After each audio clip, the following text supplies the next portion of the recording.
Lunedì 6 ottobre, San Bruno, sacerdote. È il 279esimo giorno dall'inizio dell'anno, ne mancano 86 al termine. Il sole sorge alle 7:15, tramonta alle 18:42, la luna si leva alle 18:17 e tramonta alle 6:06.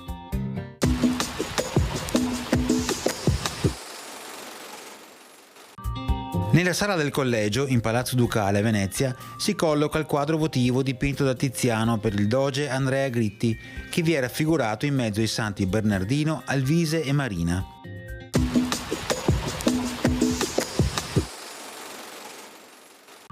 Le previsioni per domani: non si verificheranno precipitazioni, cielo poco o parzialmente nuvoloso, temperature in aumento eccetto cali diurni sulla pianura.